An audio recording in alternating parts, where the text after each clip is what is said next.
पैसा जब इंसान के पास आ जाता है तो इंसान भूल जाता है कि वो कौन है, और जब पैसा उसके पास से चला जाता है तो दुनिया भूल जाती है कि वो कौन है। पैसा बड़े कमाल की चीज है, बहुत कुछ होता है लेकिन सब कुछ नहीं होता है। नमस्ते दोस्तों, आप देख रहे हैं लर्निंग सीरीज सीखोगे नहीं तो जीतोगे कैसे। मैं हूं आरजे कार्तिक।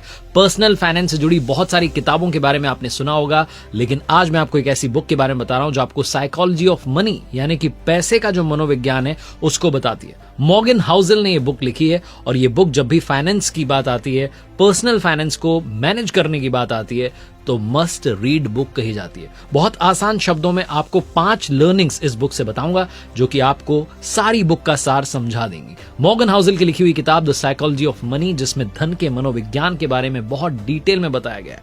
हर इंसान का पैसे को लेकर के अपना अपना नजरिया होता है। कुछ लोग कहते हैं कि पैसा बहुत कुछ होता है, कुछ लोग कहते हैं कि मनी डजंट मैटर, पैसा मैटर नहीं करता, खुशियां मैटर करती हैं। तो आइए सीखते हैं 5 बड़ी बातें द साइकोलॉजी ऑफ मनी से। सबसे पहली लर्निंग जो कि द साइकोलॉजी ऑफ मनी से मैंने सीखी है वो है पैसा बर्बाद मत करो। अगर मैं आपसे पूछूं कि आपको एक खूबसूरत बंगला मिल सकता है या फिर आप 30 लाख रुपए कमा सकते हैं, तो बताइए आप क्या चुनना चाहेंगे। कुछ लोग कहेंगे कि मुझे बंगला चाहिए, कुछ लोग कहेंगे मुझे पैसा चाहिए। कई सारे लोग आपसे इस तरीके के सवाल करते होंगे, और जब ऐसे सवाल आपके सामने आते होंगे तो आपका दिमाग घूम जाता होगा, क्योंकि पैसा एक ऐसी चीज है जो आपके दिमाग को संशय में, कंफ्यूजन में डाल देता है। इस पैसे को समझने के लिए अपने माइंड को समझना भी बड़ा इंपॉर्टेंट होता है। अगर आपका हाल कुछ ऐसा और आप भी इस तरीके के सवालों से परेशान रहते हैं, तो ऑथर ने इस बुक में किस्सा बताया। वो कहते हैं कि जब मैं अपने कॉलेज में था तब पैसे इकट्ठा करने के लिए वेटर का जॉब किया करता था, और जिस जगह पर काम करता था वो लॉस एंजलिस के सबसे महंगे होटल में से एक था। एक दिन कहते हैं मॉर्गन हाउसेल की जब मैं अपनी जॉब पर था तो मैंने देखा एक 21 साल का मिलियनेयर वहां पर आया हुआ था। वो बहुत स्मार्ट था, टेक्नोलॉजी की अच्छी पकड़ थी। उसने वाईफाई राउटर का एक ऐसा कंपोनेंट तैयार किया था जिसके लिए उसे काफी अच्छे पैसे मिले थे। उसने बहुत सारे अलग अलग स्टार्टअप शुरू किए और उन्हें बेच दिया। मनी मैनेजमेंट में हालांकि वो खास नहीं था, क्योंकि उस लड़के को अपने पैसे की नुमाइश करना, दिखावा करना, शो ऑफ करना बहुत पसंद था। जहां भी जाता था अपने साथ में नोटों की गड्डी लेकर के जाता था, और वेटर को भी कई बार टिप के नाम पर मोटी नोटों की गड्डी दे देता था। एक बार जब वो एक शॉप पर पहुंचा तो दुकानदार ने उसे पैसे के बदले सोने के सिक्के दिए। तो आप सोचिए कि उसने क्या किया होगा। वो समुद्र के किनारे गया और बीच साइड जाकर के अपने दोस्तों को भी सिक्के दिए और कहा चलो फेंकते हैं, किसका कितनी दूर जाता है सिक्का। इस तरीके की हरकतें उसने की, और एक दिन ऐसा भी आया जब वो एक होटल के लैंप से टकरा गया था, और उसकी वजह से वो लैंप टूट गई थी। लैंप टूटने की वजह से जो होटल मैनेजर था उसने कहा कि भाई $500 का खर्चा है। तो इस लड़के ने वहां तमाशा किया। इसने होटल के मैनेजर को $5000 दिए और कहा कि ले जाओ, जितने लैंप ठीक कराने करा लो, और दोबारा मुझे अपनी शक्ल मत दिखाना। अगर आप ये किस्सा जब सुन रहे हैं तो आपको लग रहा हो कि ये फेक है, फर्जी कहानी, ऐसा कुछ नहीं है, ये सच में हुआ। ऐसे लोग होते हैं जो पैसे का दिखावा करते हैं जब पैसा उनके पास में आ जाता है, और एक दिन ऐसा भी आता है जब वो दिवालिया हो जाते हैं। इस लड़के के साथ भी ये हुआ। पैसे के नशे में इसने अपना सारा पैसा खो दिया क्योंकि इसे घमंड हो चुका था। ये दोस्तों के साथ में अपने पैसे को बर्बाद कर रहा था, और वो दोस्त भी जब इसके पास में पैसा खत्म हो गया तो इसका साथ छोड़ करके चले गए। अब जो मॉर्गन हाउसेल हैं उस टेक्नोलॉजी एग्जीक्यूटिव के बारे में भी बताते हैं, और एक साधारण से सफाई कर्मी यानी कि जो स्वीपर होते हैं उनका पैसे को लेकर के क्या बिहेवियर है उसको कंपेयर करते हैं। वो कहते हैं कि पैसे को कमाना जरूरी है और उसको सेव करना भी जरूरी है। उसके लिए किसी टेक्निकल नॉलेज की जरूरत नहीं है, उसके लिए आपके माइंड सेट की जरूरत है। एक सफाई कर्मी जो कि सफाई का काम करता था, उसने पैसे बचाए और धीरे धीरे उसने एक सही जगह पर जो है स्टॉक में इन्वेस्ट किया, और एक दिन वो करोड़पति बन गया। तो पैसे को लेकर के सबसे इंपॉर्टेंट बात समझने वाली यह है कि कभी भी पैसा बर्बाद मत करो। जो हमारे बड़े बूढ़ों ने हमें सिखाया है, डोंट वेस्ट मनी। दूसरी लर्निंग जो कि मुझे द साइकोलॉजी ऑफ मनी इस किताब से मिली है वो है अमीर बनना तो आसान है, लेकिन अमीर बने रहना बहुत मुश्किल है। और अमीर बने रहना मुश्किल है तो उसमें काफी सारे लोग जो हैं फेल हो जाते हैं। आपने देखे होंगे वो लोग जो बिजनेस स्टार्ट करते हैं, बड़े अमीर रहते हैं, बड़ा शो ऑफ करते हैं, और समय बीतने के साथ में फिर वो टूट से जाते हैं, अपनी अमीरियत को बरकरार नहीं रख पाते हैं। इसलिए अपने करियर में, बिजनेस फील्ड में, स्टॉक मार्केट के इन्वेस्टिंग में सक्सेस पाने के लिए सबसे इंपॉर्टेंट बात यह है कि आप लंबे समय तक सर्वाइव करें। और इसे समझने के लिए आप समझिए वॉरेन बफेट का एग्जांपल, जिनके साथ में बहुत सारे ऐसे इन्वेस्टर्स थे जिन्होंने स्टॉक मार्केट में इन्वेस्ट किया था, लेकिन वॉरेन बफेट की तरह लगातार सक्सेसफुल नहीं बन पाए, क्योंकि वो लंबे समय तक स्टॉक मार्केट में सर्वाइव नहीं कर पाए। अमीर बनने के बहुत सारे तरीके होते हैं, आप कोई भी काम करके अमीर बन सकते हैं, लेकिन अमीर बने रहना बिल्कुल वैसा ही मुश्किल काम है जैसे कि सक्सेसफुल बने रहना। सफलता मिल जाती है। आजकल डिजिटल की दुनिया में वायरल कोई भी कभी भी अचानक कहीं से हो जाता है, लेकिन वायरल होते रहना बहुत मुश्किल काम होता है। इस मुश्किल काम का सीक्रेट ये है कि आपको एक्सेप्ट करना होगा कि दुनिया में कोई भी चीज हमेशा के लिए नहीं रहती। अगर आपके पास में कोई चीज आज है तो उसकी वैल्यू कीजिए और ये समझ के चलिए कि इस दुनिया में नथिंग इज परमानेंट, कुछ भी परमानेंट नहीं है, सब कुछ टेम्पररी है। तो आप बहुत तरीके से सलीके से चलेंगे और आप दुनिया में सक्सेसफुल बने रहेंगे। ये फॉर्मूला आपको मिल जाएगा। तीसरी बड़ी लर्निंग जो कि इस बुक से मिलती है, नो वन इज क्रेजी। दुनिया में कोई भी मूर्ख नहीं है। अगर आपको बहुत सारे लोग ऐसे दिखते हैं जो कि पैसों के साथ में मूर्खता वाला व्यवहार कर रहे हैं, आपको लगता है कि क्या कर रहा है, पैसे उड़ा रहा है, तो मूर्ख नहीं है, बेवकूफ नहीं है। आजकल की जनरेशन कई बार ऐसा लगता है कि शो ऑफ करने में पैसा खर्च कर रही है, गेमिंग के पीछे दौड़ रही है, लॉटरी का टिकट खरीद रही है। तो लोग वही काम कर रहे हैं जो उनका माइंड करना चाह रहा है।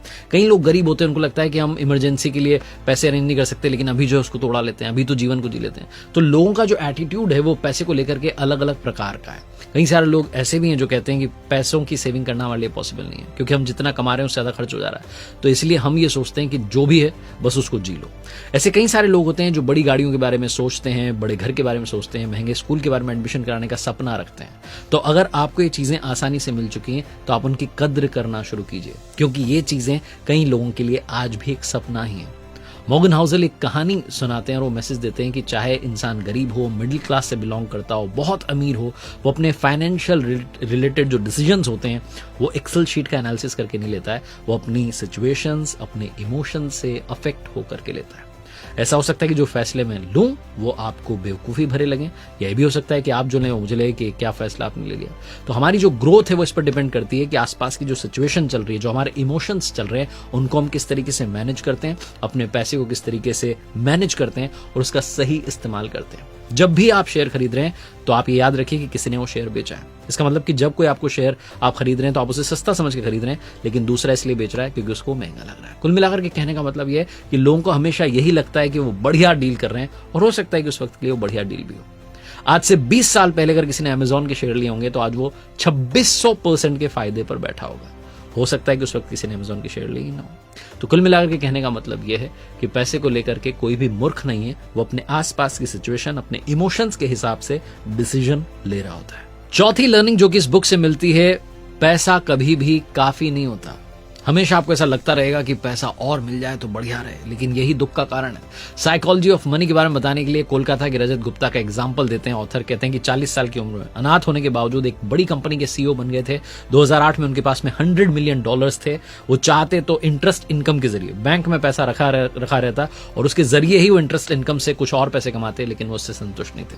वो करोड़पति से अरबपति बनना चाहते थे। लालच आ चुका था और उन्होंने ऐसा काम किया जिससे उनकी बरसों की बनाई हुई जो रेपुटेशन थी वो मिट्टी में मिल गई। बोर्ड मीटिंग में जो सीक्रेट इंफॉर्मेशन मिलती थी उसे फाइनेंशियल प्रॉफिट के लिए बेच देते थे और इनसाइडर ट्रेनिंग के गुनाह में उन्हें जेल भेज दिया गया। रजत गुप्ता के इस एग्जाम्पल से ऑथर समझाना चाहते हैं कि ऐसे बहुत सारे लोग हैं जिन्होंने अपने फाइनेंशियल गोल को अचीव कर लिया, लेकिन दूसरा फाइनेंशियल गोल तुरंत अचीव करना चाहते हैं। ऐसे लोग रुकते नहीं हैं और इसी चक्कर में लालच कर बैठते हैं, और लालच जो है सब कुछ तबाह कर देता है। ज्यादा पैसों का लालच, पैसा तो कभी भी आपको काफी नहीं लगेगा, कभी भी आपको ऐसा लगेगा कि पर्याप्त है, आपको लगेगा थोड़ी और भूख जो है बची है। तो अगर आप यही सोचते रह जाएंगे, दूसरों से अपनी फाइनेंशियल ग्रोथ को कंपेयर करने लगेंगे, तो इस वक्त की जो शांति है, जो इस वक्त का सुकून है, उसे खो बैठेंगे। और आखिरी लर्निंग जो कि इस बुक से मिलती है, द साइकोलॉजी ऑफ मनी के ऑथर मॉर्गन हाउसल कहते हैं कि लक और रिस्क दोनों भाई भाई हैं। भाग्य और जोखिम साथ साथ चलते हैं, हम लोगों के जीवन से जुड़े हुए हैं। एक छोटी सी कहानी वो बताते हैं कि 1968 में जब बिल गेट्स स्कूल में पढ़ने जाते थे, उस समय पूरी दुनिया में उनके जैसे ही 30 करोड़ स्टूडेंट्स हाई स्कूल में पढ़ रहे थे, लेकिन फाइनेंशियल मजबूती थी उनके परिवार की, इसलिए वो लेक साइड स्कूल में जाते थे। ये वो स्कूल था जहां बच्चों को सिखाने के लिए कंप्यूटर था, और बिल गेट्स उस दौर के लकी स्टूडेंट्स में थे जिनको कंप्यूटर सीखने का मौका मिला। वो कहते हैं, उन्होंने कही थी ये बात ऑन रिकॉर्ड इवेंट में, कि अगर लेक साइड स्कूल नहीं होता तो शायद मेरी कंपनी माइक्रोसॉफ्ट भी नहीं होती। बिल गेट्स की सक्सेस होने के पीछे बहुत सारे फैक्टर थे, उसमें लक भी एक था। बिल गेट्स अपने स्कूल के दोस्त के बारे में बताते हैं कि कैंट नाम का एक मेरा दोस्त था जिसने स्कूल छोड़ दिया होता तो आज वो भी मेरे साथ माइक्रोसॉफ्ट का फाउंडर होता, लेकिन उसने अपनी पढ़ाई जारी रखी और साथ में वो माउंटेन क्लाइंबिंग के लिए गया, और जब वो माउंटेन क्लाइंबिंग के लिए गया तो उसकी जान चली गई। माउंटेन क्लाइंबिंग के लिए लाखों लोग जाते हैं, उनमें से किसी एक की जान जाती है और वो शायद कैंट निकला। रिस्क ली कैंट ने, वो वहां गए, जो कि बड़ा जोखिम भरा काम था, उन्होंने किया और वो दुनिया छोड़ के चले गए। जीवन में सक्सेस मिलने के पीछे बहुत सारे फैक्टर्स होते हैं, रिस्क भी होती है, लक भी होता है, आपकी मेहनत भी होती है। इन सारे फैक्टर्स का अगर संतुलन बन जाए तब जाकर के आपको जीवन में सक्सेस मिलती है। तो अगर आपके पास में पैसा आ चुका है तो आप विनम्र बने रहिए, और अगर आपके पास में पैसा नहीं आया है तो कोशिश करते रहिए। मैं अक्सर आपसे कहता हूं, ऊपर वाले के आशीर्वाद के साथ, अपनी मेहनत के साथ, अपने परिवार के प्यार के साथ कर दिखाओ कुछ ऐसा कि दुनिया करना चाहे आपके जैसा। देखते रहिए मेरे साथ हर सोमवार सुबह 9:30 बजे एक नई कहानी और हर शुक्रवार सुबह 9:30 बजे लर्निंग सीरीज का एक नया।